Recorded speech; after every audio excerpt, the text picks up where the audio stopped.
Ben, do you want to start? I'm Amory. Okay, fine. I'm Amory Sivertson. And I'm Ben Brock-Johnson, and we are the co-hosts of Endless Thread, and we are this week's guests on MetaPod.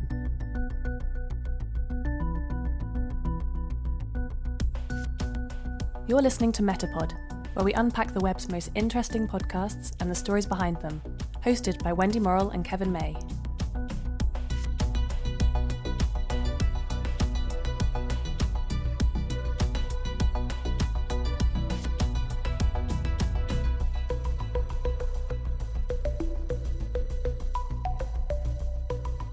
Mr. May, hello.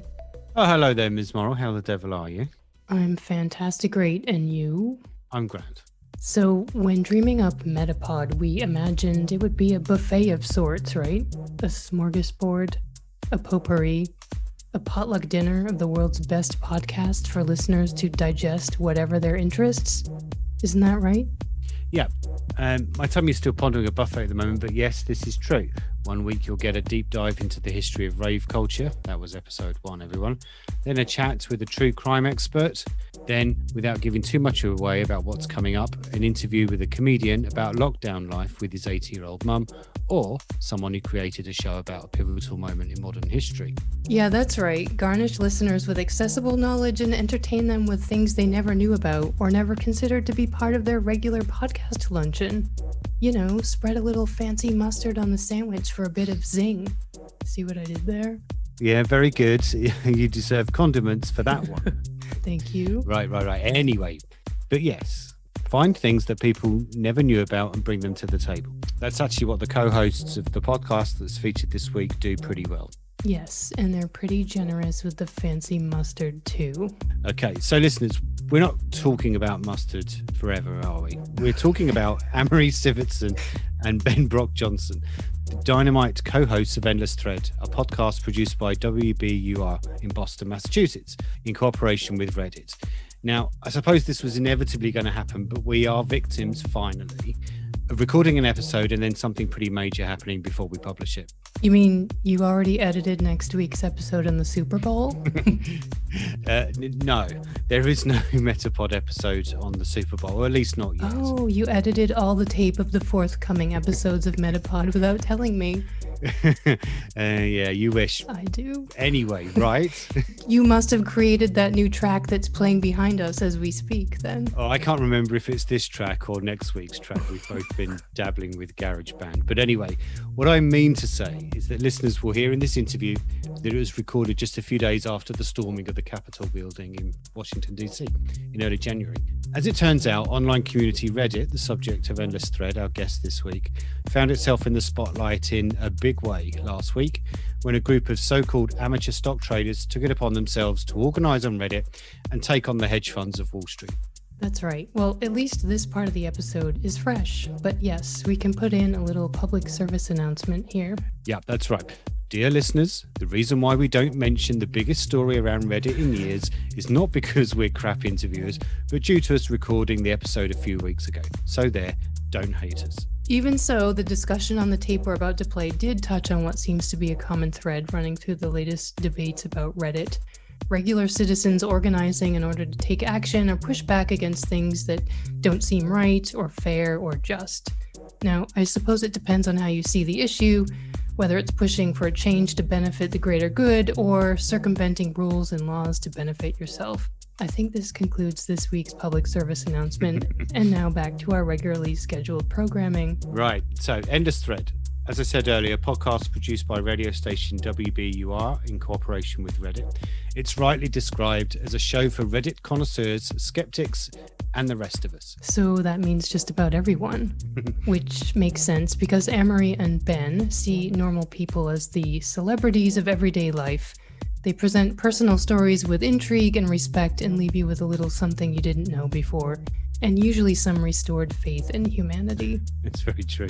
We talk to them about online communities, their approach to the topics they feature, people and listeners of their stories, and given it was, as we said earlier, just days after the January 6th siege of the Capitol in DC, the responsibility that big tech platforms do or don't have in facilitating misinformation, hate speech and violence. So, Kev, which are you? Reddit connoisseur or skeptic? Fancy mustard connoisseur. Let's start the tape.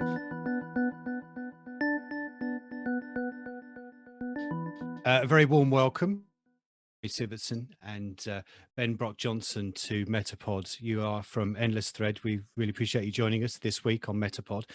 I'm going to dive straight in with a question, and that is, I'll be very happy to admit that I've kind of not trawled through the world of Reddit for quite a long time, for various reasons.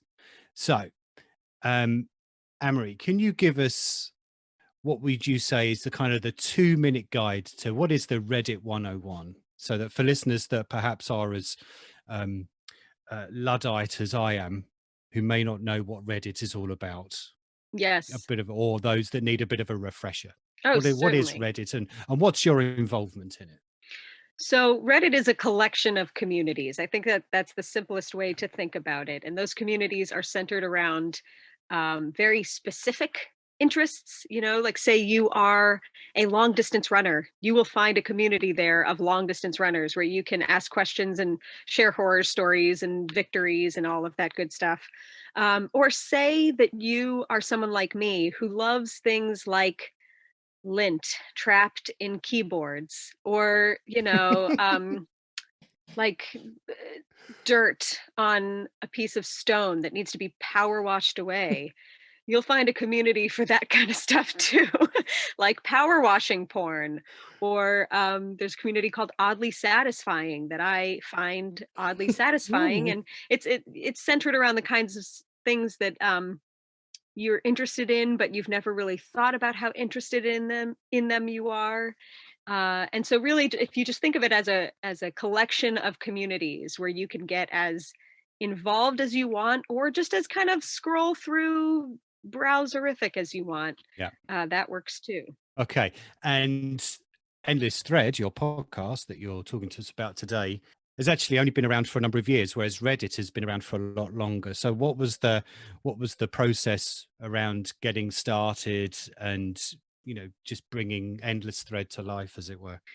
So the idea came about probably a couple years before the podcast ever made an episode. And it was just this realization that there is such a unique collection of really authentic human stories there, especially because it's an anonymous platform, we should say. You log on to there with a username. So Yeah. you can be as anonymous or not as you want. And there was another WBUR podcast that was featuring a story that had come straight from Reddit. The podcast is called Kind World.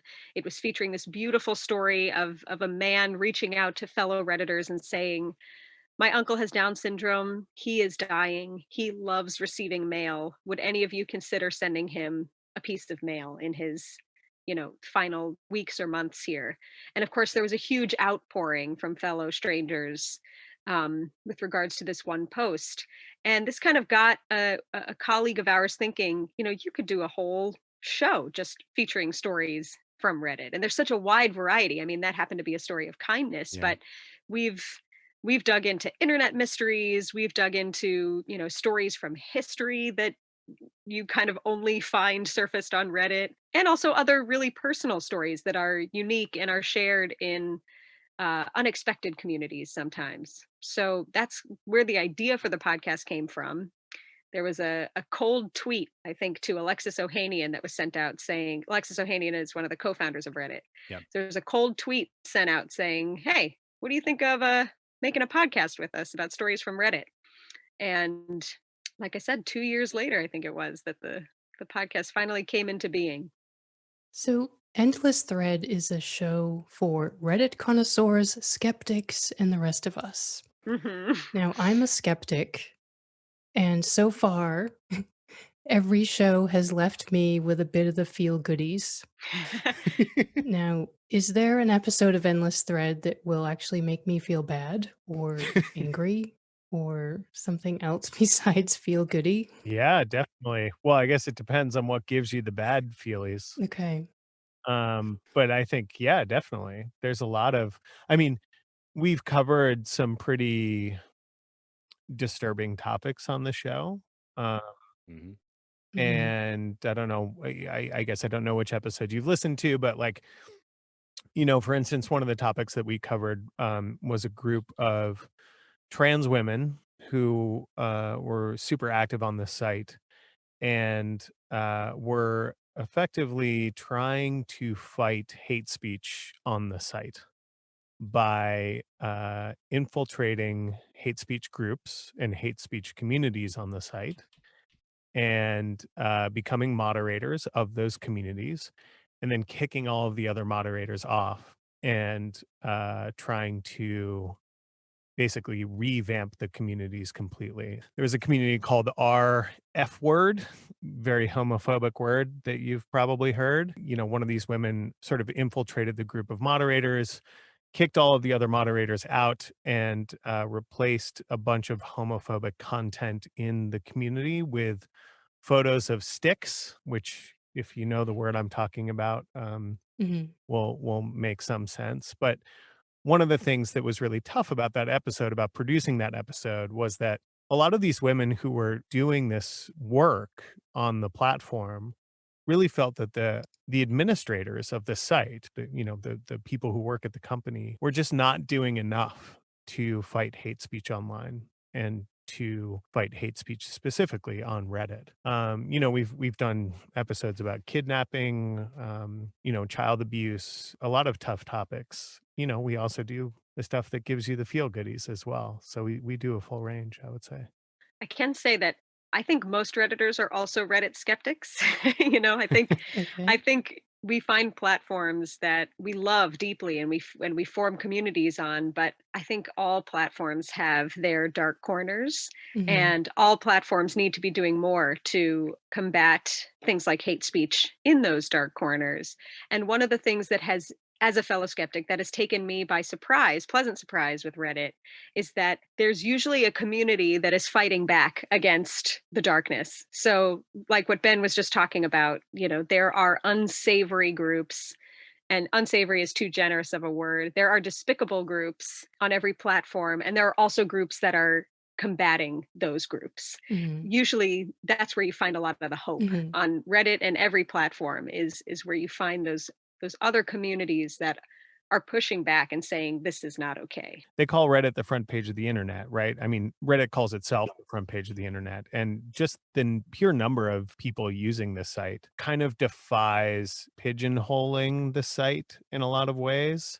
So it's sort of like you can find anything and everything on Reddit, just like you can find anything and everything on the internet. And you can find anybody on Reddit, any type of person with any type of interest on Reddit.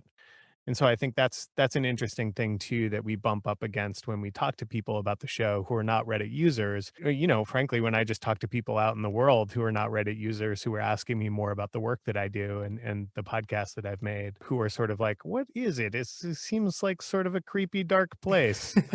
You know, I think that may be true, but also there's so much more than just the creepy, dark parts of Reddit. And so I spend a lot of time saying to those folks, "Well, what are you into?" And then, like, doing a search on Reddit, and more often than not, there is a community specifically focused around their interest. And that's always, I don't know, just a kind of a fun game to play and interesting to me to connect people with some of the, Mhm. other people online that are interested in the same things. So you talk to quite a few people. Episodes that I've listened to can be a little bit emotional and intense, and I was just wondering how you manage that. Are Redditors tough nuts to crack, or are they pretty free flowing with their stories, or what's that like for you? Well, I don't know if how satisfying of an answer this will be, but I think in terms of the nut to crack, I'd say every person is different. Every Redditor is different. And some people we've been really surprised that they are comfortable using their real name and they're comfortable sharing as much as they are, considering that we became interested in them because of something that they posted anonymously. Mhm. And other times you have people that are going to be more wary and want to be sure that their actual identity will be protected, and we understand that, of course. Mhm. But then once it gets to the heart of the subject matter, I think we've all sat down with, say, a friend who was sharing something really difficult with us, And, someone you're interviewing is not your friend, but they are a human being. Yeah. And I think Ben and I, no matter what we're asking someone about, we do our best to try to give it a real human approach. And that starts from the moment the guest connects with us and we find out, how their day is going, Mhm. to when we get down to really asking them something that is not as comfortable to ask or is not as comfortable in their position to answer. I think for me, it's also like a mix of training and personality. Like I grew up in a family that was easy to be around, but didn't really do small talk, if that makes sense. Mhm. Like I grew up in a family where people had direct, honest, open conversation a lot. That's the kind of conversation I want to have with people. When I sit down and talk with them, I don't want to beat around the bush. I mean, I want to be obviously careful and navigate a conversation in a way that shows that I'm listening, of course, and sensitive to their perspective and open to what they have to say, whatever it may be. But at the same time, like, yeah, I like asking direct questions, and even if it gets a little uncomfortable, I think that's how you get real work done in life. And so that's how I usually come to those conversations Mhm. in work.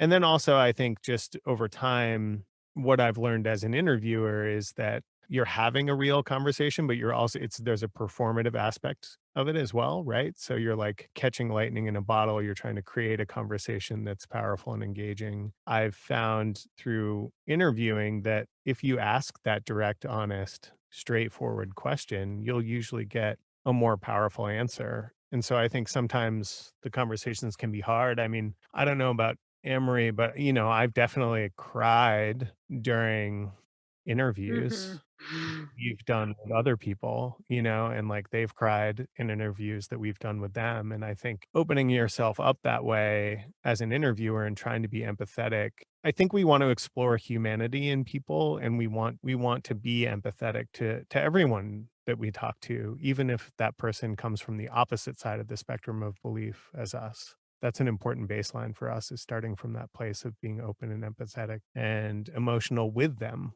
not just, trying to draw emotion out of them. And I think I think this is something that we've accidentally done, Ben, where we usually, if we're doing an interview together, we kind of tease each other quite a bit at the beginning. There's kind of an established vulnerability Yeah. that I hope that we have accidentally built into our process here. And I love it. I don't know about you, but I love it when a guest like makes a joke at one of our expense in the interview, Absolutely. Absolutely. because it shows that we've given them some sense of comfort that they can do that this is a safe space to, like, we might crack jokes with each other, we might cry together. Yeah. Who knows what's going to Yeah. happen. I think something that's quite interesting, and hopefully this makes sense, but I think it'd be fair to say that Endless Thread and Reddit itself are, it's effectively kind of championing the underdog almost. Hmm. By which I mean, there are no celebrities. But would imagine the vast majority of people that you speak to don't have some kind of PR consultant on their shoulder telling them what to say, Yeah. and as a result, you just get this kind of much more real interviews, feedback, and the stories are just from, I'm saying this with air commas, normal people. And I Hmm. think that's what's so interesting about diving back into Reddit over this weekend, like I have, and listening to I think about 10 or 11 of your episodes now. These are just people that you would ordinarily meet in the street rather than, in my day job, I'm a journalist and you get people and they're so media trained Yeah. that after a while you just want them to be a little bit kind of, let's have some unpolished people for a change because they're a little bit more real, right? Totally, that's a very, like, astute observation, and I think that's true. As a journalist, that's what you're always looking for, that realness, but it's interesting because as a professional journalist, one of the aspects of your job is that there's a professionalization of the other side too, right? You get pitched by people, you wanna talk to celebrities because that draws the interest of the audience that you want to connect with, and stuff like that. And so, yeah, that's one of the things that in the public radio system in the US, there's like a organization called the PIN, or the Public Insight Network, I think was the name, and I think it's probably still around. The idea was that it was a database of quote unquote real people for public radio journalists. And Reddit is like like a better version of that, at least in my experience of like, you want to, of course, there's anonymity and there's people,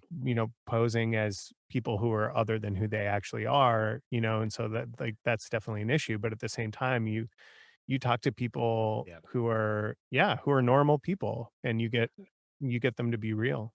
Although I will say, even though they are quote unquote normal people, I still, and maybe you do this too, Ben, I still react with the excitement when we hear back from one of them that they're interested in sharing their story with us, with the excitement of a celebrity contact. Like I woke up to a text message on, I don't know, some recent morning from a Redditor who's, I do not know this person's name. They're saved in my phone as their Reddit username. And this is a potential mystery story that we're looking into.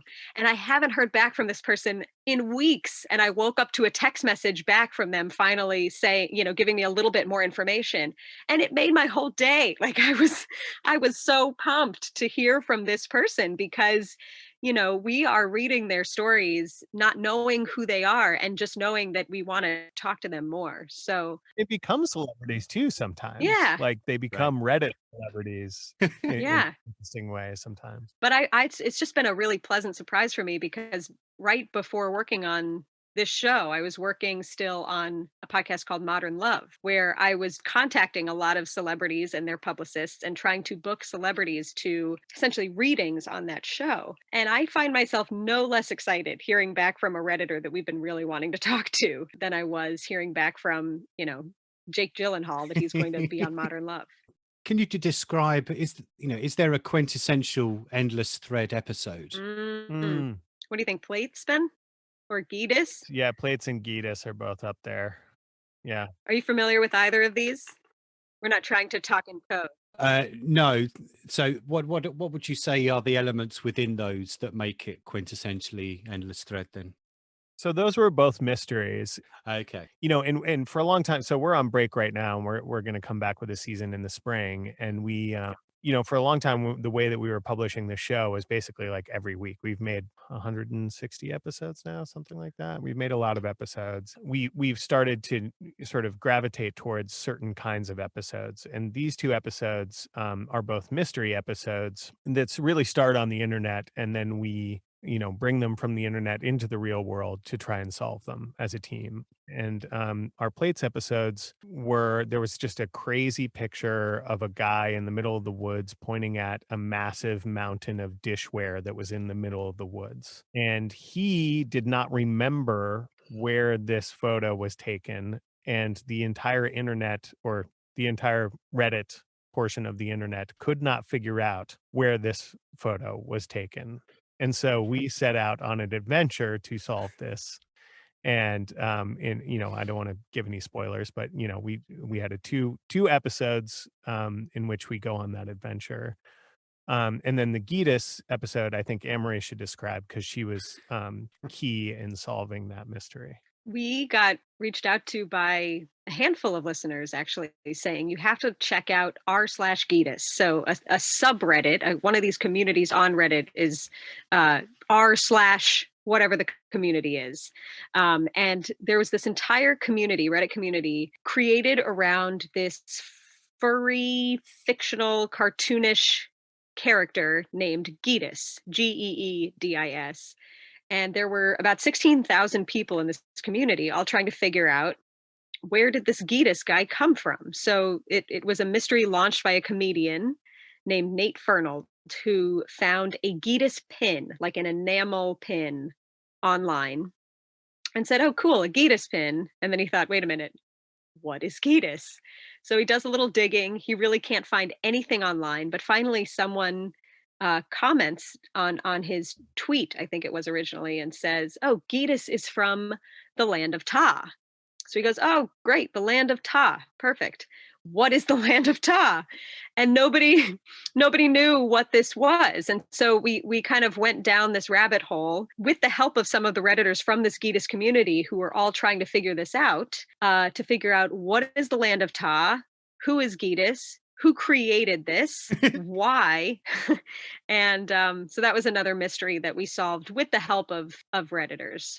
And I think when our show is the best that it can be, it's a show that explores the world with a kind of sense of wonder. And as a listener, you feel like you're welcomed into the show and you're along the journey with us. You learn something about the way the world works. Maybe you learn about an industry that you didn't know existed, or maybe you learn about a part of history that you didn't know existed. And hopefully you actually maybe even participate in the telling of the story. The best episodes we make are like that. They have discovery in them. You learn something about the world and about each other that you didn't really know before. Hopefully there's, a mystery that gets solved, or a good story that gets told. We kind of tell it together in a way.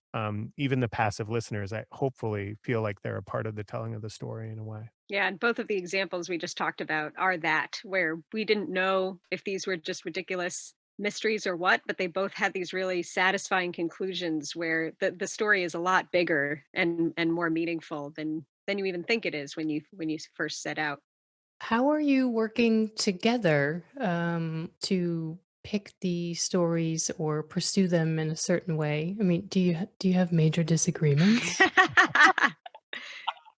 Uh, Sometimes. I don't think we've ever had a major disagreement. I think we've had episodes where one of us needs a little convincing. One of us might be more jazzed about it than the other. Okay.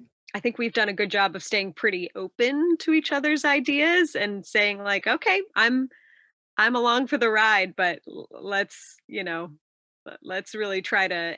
And I think that skepticism is a good thing, because if one of us is not that into the idea, that means that some of our listeners might also not be that into the idea. Yeah. So if we Yeah. if we can get the other person around to it, then we have a better chance of the final episode bringing everyone around to it as well. Yeah. I know this dynamic a bit. Though, we don't have 160 some odd episodes yet, so I'll trust you Yeah. that this is an important route to take. I'm just curious, something I've appreciated in what I've listened to lately, is that you've kind of dipped back into your archive and you do these updates. Have you ever discovered a storyline that has completely changed, the original episode, and what do you do about that? Mm, that's a really good question. Hmm. I'm having a hard, maybe Ben will think of another example, an example that actually is more, the update itself feels more revolutionary. But I know when we were first working on an episode with a couple that was experimenting with non-monogamy. So happily married couple, they were trying this out just to mix up their marriage a little bit. And when we first reached out to them, they were thrilled. We were shocked to find out that they were already Endless Thread listeners. So they were like, "What? Why are you reaching out to us?" And again, I just had that little feeling of like they're the celebrity and like, "Yay, they'll talk to us." And we'd set up the interview and we were going to, this is pre-pandemic, so we were going to head out to where they lived to do the interview because they weren't too far away. And that morning, we got an email saying, "The interview, we have to cancel. The experiment is on pause indefinitely." So something had happened in their non-monogamy experiment that we didn't know about. And from the tone of the email, I wasn't sure if they had just decided against talking to us or if it was something that had actually happened between them. So, that isn't necessarily an update that we were looking for, but there is something about reaching out to a person close to when they've made the post, close to when the story is unfolding, to try to capture the magic of the moment that it definitely, at least in the case of that episode, proved to be the case. I don't know that there are any episodes that have had a major plot twist or like switch in the story after we made the episode. Okay. But one that I'm like consistently thinking about is that I think it was like the second or third episode we made was called Kicking It. And it was about a Redditor who had used Reddit both to feed his heroin addiction, but also to kick his heroin addiction. That was for us, a intense story to tell. And I think ended up being a powerful story and one that was connected to a broader story across the US. And we've stayed in touch with the person that we featured, Alex, in that episode. He's done incredibly well. Like he's been clean for I don't even know how long now, maybe a year and a half or something like that. Or no, I guess it would have had to have been longer now, two Yeah. and a half years. Yeah, I think it was September of 2017 that he got clean. Yeah. So Yeah, and so, like, that's one that I'm constantly hoping that there's no development in that story, right? Mm. Beyond Alex's own continued success and sobriety. And we do stay in touch with people like, we stay in touch with Alex, we stay in touch with people that we sort of develop I wouldn't say develop a relationship, right? Because we're covering them, but we just in terms of them being sources for our stories, we develop a correspondence with over time, and we do end up staying in touch with a lot of people. I don't think anybody's completely changed in terms of. then I thought of one. Oh, go. Okay. In 2019, we did a series called Infectious. It was a 5-part series. Mhm. It was about the history of vaccines and anti-vaxxers or vaccine hesitant, people who would identify as vaccine hesitant. And again, that was in 2019, so almost 2 years ago now. And we recently have listened back to that whole series because we just were on a program called On Point, which is a WBUR APM program. And here we were 2 years later talking about anti-vaccine sentiment around an entirely different outbreak pandemic. At the time that we were reporting this, there was a measles outbreak, Mhm. spreading across the United States and beyond. And here we were 2 years later with the subject matter being just as relevant, if not more so, around obviously a global pandemic. That is a story that when we were first reporting it, I was worried about it being relevant by the time the series came out in May of that year. Mm. And here we are, 2 years later with it being highly relevant, still very disturbing. And we have a new wave of vaccine hesitancy around a vaccine for an entirely different disease. Yeah. Is it correct you won an award for this series? Yeah, we adapted it for WBUR's morning edition, which is our, morning programming. Okay. So we turned it into a news series and it won a National Edward R. Murrow Award for Best News Series. Congratulations. Thank you. Yeah. So we're recording this 5 days after the storming of the Capitol building in Washington, D.C. And over the weekend that's just preceded us today, there's been lots of companies. Amazon Web Services has cut out Parler, which was that kind of emerging social network, and lots of other activity. Facebook and Twitter have banned soon to be former President Donald Trump. I just wondered, given the kind of the openness of Reddit, where people can effectively post what they want, there's lots of moderators and things like that. What are your kind of feelings on that big tech, as I've read earlier today in inverted speech marks, shutting down free speech? I mean, where do you kind of sit on that, given that your podcast is solely about one of those platforms where people can essentially say and write what they like? It's a really good question. A couple things worth saying. Number one, we have been partnered with Reddit in making the show, but we actually just ended that partnership. Not for any bad reason, but just because we basically, I think, we sort of like learned everything that we could from the partnership, and we're gonna Oh, interesting. yeah, and we're gonna continue making the show, but actually broaden the scope of the show a little bit beyond Reddit. So I'll just sort of say that just to sort of give context. First of all of the talk about free speech when it comes to private companies, I mean, clearly is BS coming from people who are trying to say that this is a First Amendment infringement. I mean, that's complete nonsense. So we should just probably start there. Yep. Because these are private companies making these decisions. They can decide who to have on their platform and who not to have on their platform. So the other thing I would say is, I think that there's been problematic content on all of these big tech platforms, and that includes Reddit. If you were paying attention to the reporting over the last week on how clearly some of these extremists that essentially attacked the Capitol were actually planning some of this on Reddit along with elsewhere. Obviously that's problematic, and there's all sorts of big issues to talk about when it comes to content moderation. And big tech doesn't do a very good job of content moderation, honestly, in my opinion. And needs to do more and needs to actually invest in more content moderation. And that's YouTube, Reddit, Twitter, Facebook, everything. The other thing I'll say, and this is going to sound like I've been incepted by Reddit, honestly, like I actually, even though some of this stuff exists on Reddit as it exists all over the internet, one of the things, one of my favorite subreddit communities over the past few months has actually been a subreddit called Parler Watch. And what it is people from Reddit, who are effectively, you could describe as anti-fascist, observing what is happening on Parler and sharing that information with each other. I was just going to say, to what end are they doing that, do you think? Is it just so that to raise awareness of how disturbing some of the content on Parler can be? I mean, what is the motivation behind doing that, do you think?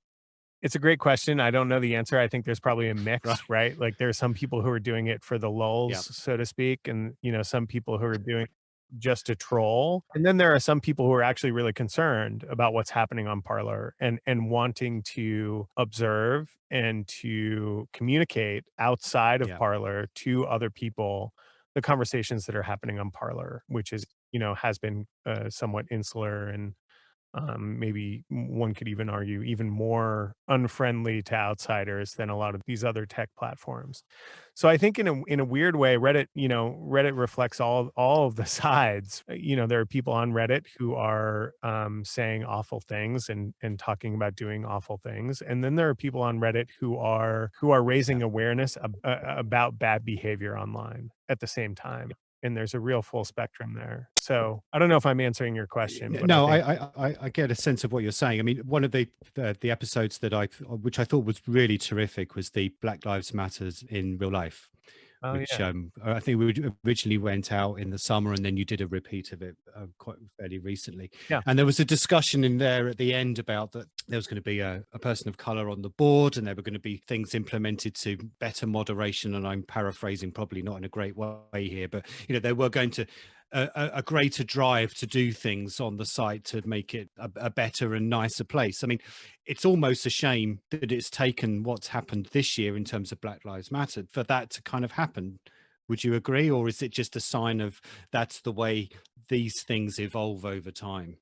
No, I think that the platform's recent changing of policy and acknowledging that they have not done the best job is just that. I mean, I hope it is just that from a genuine perspective. I think they would probably agree that I can't speak for them. As Ben said, we don't work for Reddit, but I think any of these platforms who are making genuine changes, I hope there is a real feeling at the center of that there is an awakening to the consequences that their actions and lack of actions and lack of policy and oversight has. And I think the times that we're living in are causing all of us to do some soul searching about what we do and what we don't do and the impact that has on other people. And when you are running a large tech platform that has hundreds of millions of people on it, and your actions or lack of action have that much of an impact, there will have to be changes made on the level of tech platforms and on the individual level as we try to move forward in a really, really troubling time. I think it's also important to say that all of these tech platforms and really even beyond tech platforms,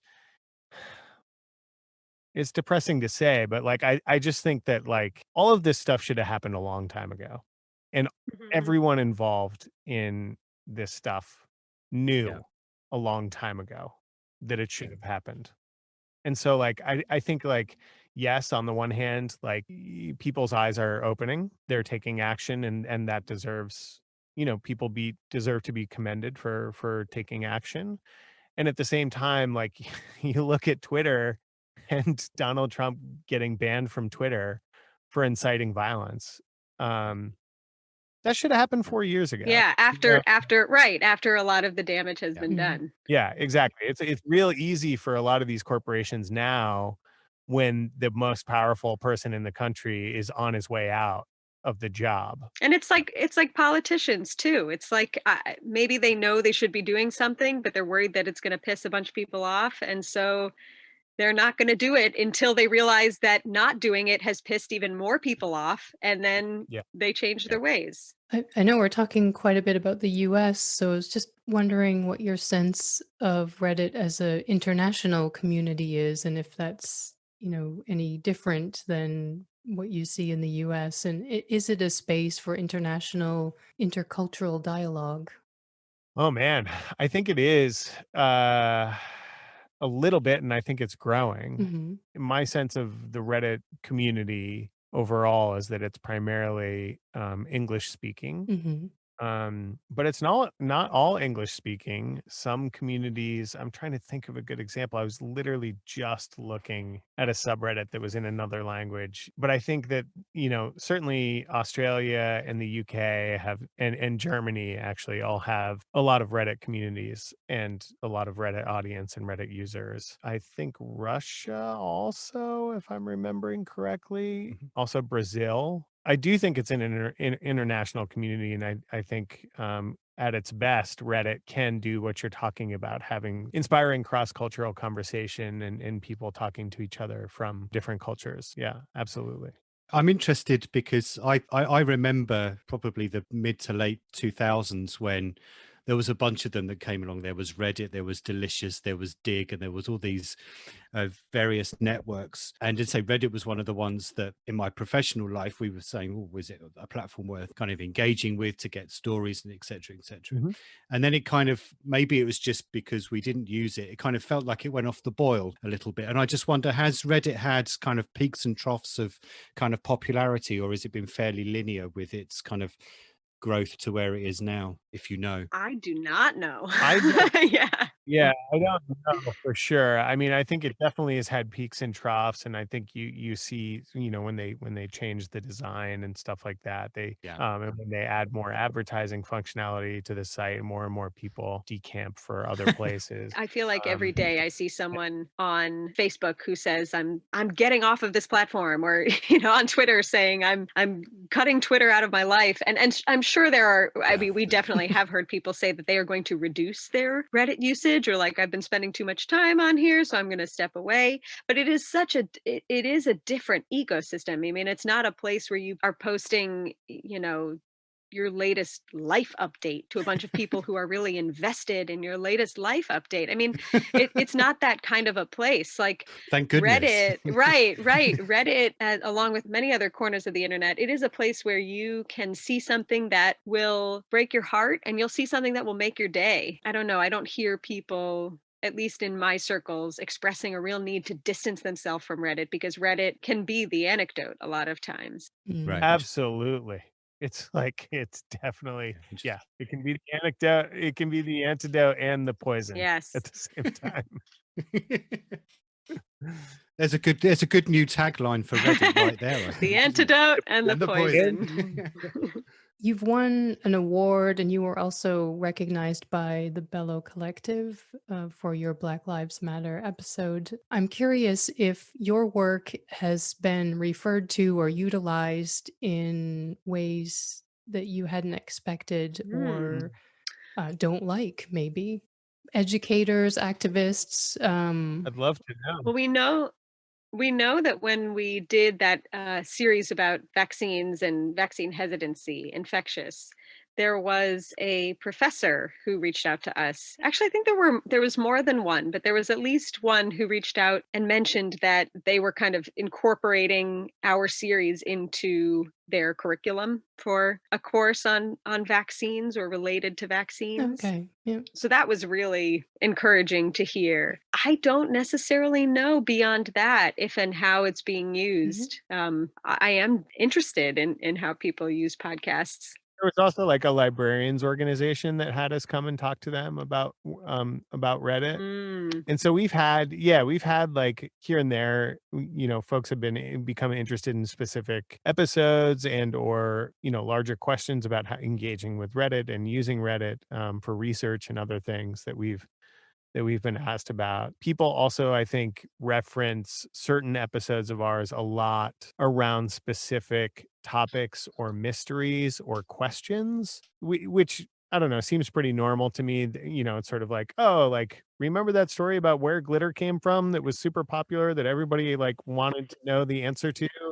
Like we always see, like honestly, we see people referring to our glitter episode all the time on social, just being like, "Oh, you got to hear this," like, and so that's really nice to see. I don't think, other than the examples we've mentioned, people have used specific things in a super in-depth way. Like, but one episode that I will say that feels like people end up coming to a lot just because it actually talks about something. We actually have a couple episodes like this that talks about something that nobody else has really covered in as deep of a way, if that makes sense, is an episode that we did called Call of the Void. Really, it started because of a Reddit post about this feeling that some people get where you're at the top of a high place and you get tempted to jump. You just have this like kind of like physical, Know that I don't know, one. like this like weird reaction where you're tempted. I'm having that weird reaction right now with you mentioning it. Thanks. But also intrusive thoughts. This episode also talks about a broader concept of intrusive thoughts, which is any kind of unsettling thought that enters your mind. You don't know why it does. It's something that you would never see yourself actually doing, but still the thought enters your head. And there was a father of a young, I think his son was maybe just a toddler at the time. And he shared with us some pretty dark thoughts that he's had about hurting his son, and says, I would never ever hurt my son, but this is just a thought that creeps into my head. Or the feeling of you're driving near the edge of a cliff and you think, what would happen if I just drove off? And I heard from a lot of people after that episode that people thought that these intrusive thoughts were just them. They thought that something was actually wrong with them, and it was so comforting to hear that they were not alone. I thought you were going to mention the shipwrecked episode, Ben, because that's another one that this is an episode that deals pretty intensely with grief. It's a person who has suddenly lost her partner from, I think it was a brain aneurysm. And that's one of those episodes that you can send around to someone who has just gone through something terrible, because although, loss is different from one person to the next, the feelings can be pretty similarly overwhelming. I just sent one of our QAnon related episodes to a friend who is receiving some QAnon materials from her parents. And I said, oh gosh, you should listen to this. You are not alone.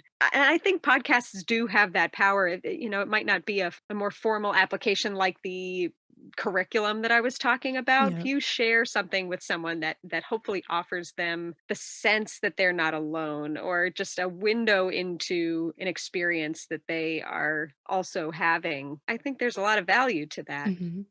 So to take us to the end of this episode, we thought we would kind of turn the tables on you a little bit and go through what we picked out, some of the new questions, or ask me anything or something like that on Reddit. And you get a list of fairly inane, sometimes funny and sometimes curious kind of questions. And we thought we would throw these at you Reddit fiends, if that's okay. Yeah. One of the things I must say was the very first episode that I listened to of Endless Thread. I was walking my dog and it was the dad jokes episode. Good one. The reason why, it was the first day of our new lockdown in the UK. So there were lots of people out again walking dogs and getting their mandated 1 hour of exercise. And people kept on looking at me strangely because I was walking the dog, kind of giggling to myself every couple of minutes or so. So I apologize. I either owe you one for that or I need to get you back for that. But it was a great introduction. But anyway, I digress. So what we've done is we've picked out 8 or 9 of these headlines or questions. And we'll start with you, Amory, and you give us a number from 1 to 9. and I'll read out the question for you, and it's as quick fire as you can make it. Okay. Okay. 9. Number 9. Okay. You wake up and realize, I must stress, these are from the site that you cover in your podcast. Okay. We didn't Okay. Okay. So Okay, I'm ready. okay. So, so you wake up and realize you died in your sleep and you're now a ghost. What do you do in your new spirit form? Oh man. Well, I guess am I invisible? If I'm invisible, I have a lot of people to go haunt, I would say. I think you might be going to Taco Bell to make those vegan tacos, actually. Oh yeah, if ghosts can digest some vegan tacos, I'm headed straight there. Okay, Ben, a number from 1 to 8. Yeah. 6. 6. If you were to bring a dead musician back to life for a one night only farewell gig, who would it be and why? Oh man. Okay. Gut reaction. Thelonious Monk. Ooh, Just because he's the best. That's a good enough reason. acceptable. Yeah. I'll ask my co-host Wendy, if I was to ask you Hmm. this, what would you say? Elvis, Yeah. Okay. and I would ask him to play Suspicious Minds. Oh, Oh. welling up a little bit here. Okay. Amory, what is a word or phrase you know that you say too much? Ben could probably answer this better than I could. What's a word or phrase I say too much, Ben? I don't actually know. I feel like I know mine. I know yours too. Yours. Okay, Amory, what is Ben's? And see if you tell us what you think Ben's is, and then we'll see if Ben agrees with Oh, you. there's a long list. Oh my God. So Ben says massive a lot. He likes the word massive. But I always say it with a British accent, so it's all right. No, you don't. Go on then, try it. Massive. I used to have a Post-it on my desk that I would keep a tally of how many times he would say, "Does that make sense?" That was something that I pointed out to him early on, I think in our working relationship, that he would say, "Does that make sense?" Yep. I still do it. 3 years later, I'm still doing it. You do it a lot less, though, I have to say. And Ben's other thing that he says all the time is, "It'll be fine." Which you don't hear so much on the podcast because it's usually us talking behind the scenes about how something will not be fine, but he's convinced that it'll be fine. It'll be fine. I must say, I do the "does it make sense" or "does that make sense" one Yeah. quite a lot. Mm. We'll do another one. Pick a number, please, Ben. I'll take 8. Which TV series could you watch forever and never get bored of? Oh man. This is a good question for you. I'll tell you mine, and it's The West Wing. Oh, you and my dad should hang out. Mm. You guys, Well, it's funny you should say that because I heard your dad on the Dad Jokes episode. That's right. That's right. He already likes his sense of humor. So for me, it would be Peep Show. If you know of that show, Peep Show. Yep. Do you know that show? Yep. It would be Peep Show or Seinfeld, probably. Okay. Or if How To with John Wilson made more episodes. Okay. I've given you 3 answers. Sorry. That's okay. It's an endless thread, of course. Yeah. So, Amory, pick another number. 5. What is the thing that can ruin your day in 1 second? Ah. No vegan Taco Bell. I just picture like Amory's green smoothie, like her dropping her everyday green smoothie and splattering all over the floor. That's what I like. If I could be the ghost that haunted Amory, that's the thing that I would do, is slap that right out of her hand and make it go all over the floor. Every morning. Yeah. Yeah, I don't know. You know what? I feel like the next time that something ruins my day, I'll be emailing you, Wendy, and being like, "That was the thing. That was the thing." I'll be there. We'll post an update to MetaPod's She website. finally had her day ruined. Keep everyone informed. Yeah, I don't know. It would be something small that got under my skin, you know. I've blocked all of the people on Facebook who like get me riled up, or not blocked, I've muted them. So I don't let that get to me anymore. So you've got a strategic approach then to not having your day ruined. You know what I think it is? I think it's like I don't like when there is a plan laid out and someone messes with that plan. Like, I guess I like having, it's not that I don't like spontaneous things. I do, but I like when I'm in control of the spontaneous thing, I think. And if we have a, I'm sorry for this segment. Yeah, this oh no, this is the best. No, but like if I thought that the plan was all laid out and then all of a sudden someone is like, or what if we did this? And I, And when she said someone, she means, that's what she means when she says someone. no. I think this applies. I found it. This is it, Wendy. I promise this is it. It's like whether it's a social plan or a work plan, it's when you had things laid out and someone at the last minute is like, what if I didn't do that and instead we did this? That can kind of like bust my brain open some. What if we didn't meet at the vegan restaurant and instead went to Taco Bell to meet up and hang out? The one that's far away from you. Right. The one that's And I'd say like in a creative space, that kind of interruption to thought is the best thing. But when it's just logistical and suddenly someone throws a wrench into a well laid out logistical plan, that's when I lose it, I think. Okay. Ben, one more for you. Pick a number. 2? If you could have the power to make any unhealthy food or drink healthy, which one would you pick and why? Damn. Donut. Because Mm. donuts are my kryptonite. Can't say no to a donut. Do you have a preferred supplier in your area? Oh man, so many. The one that's closest to me that I really like that's like kind of old fashioned is the donut dip. There's a place called the Donut Okay. Dip that I go to. Yeah. It's like 24/7 and they just have those they got old school donuts, but they're good old school. They're fresh, tasty old school donuts. And they have this sour cream donut that's Oh, sour cream donut. Solid. so I can contact you for a list of donut spots next time I come to Boston. I'll do you one better. I will take you on a national tour of donut spots. A national tour. Yeah. Whoa. How much time do you think she has for this? I'm speechless. All right, get a bus. It'll be fun. I do have time. Be great. It's the kind of thing where you make Yeah. time. Mm. You got to make time for donuts, especially if they've been made healthy That's right. magically. Hmm. Okay. I'd just like to know we can expect some new exciting things from Endless Thread in 2021, right? Oh, absolutely. Yeah. Okay. I said we're working on it right now. Yeah. New stuff will come out, but we'll keep you posted. Spring. We're looking at spring. Okay, great. Well, Ben and Amory of Endless Thread, thank you very much for being here on MetaPod. Really appreciate your time, both of you. Thank you so much for having us. Yeah. What I really like about Endless Thread is that they like tacos and donuts. No. Well, yes. But seriously, what's great about Ben and Amory is that they open up very interesting, entertaining, and human stories for listeners.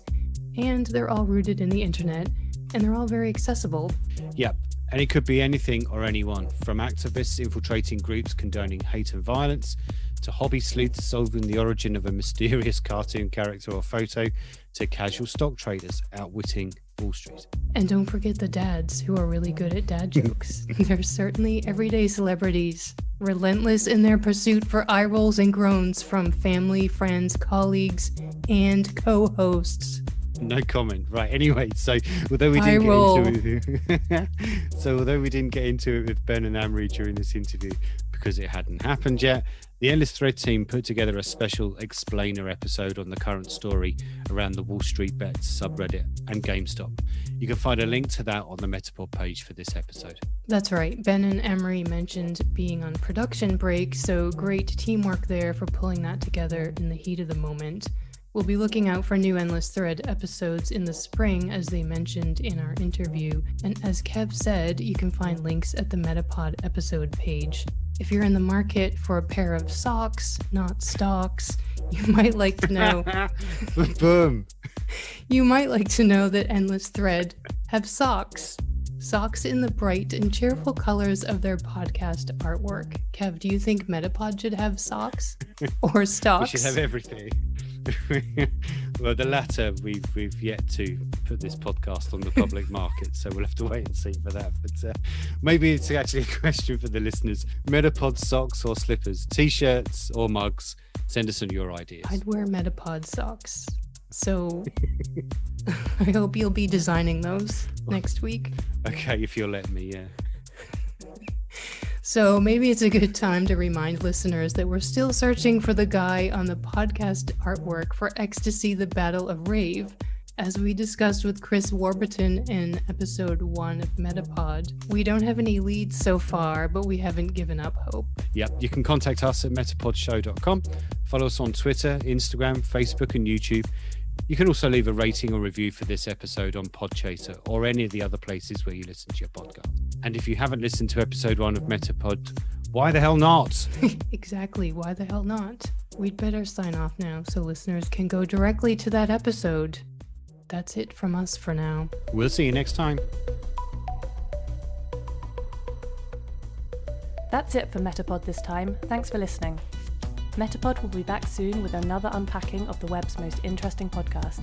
But in the meantime, make sure to subscribe at any of the usual places you find your other favourite podcasts. We'd hate for you to miss upcoming episodes, and we'd love it if you left us a review. You can let us know what you think of this episode by going to metapodshow.com. We'll see you next time.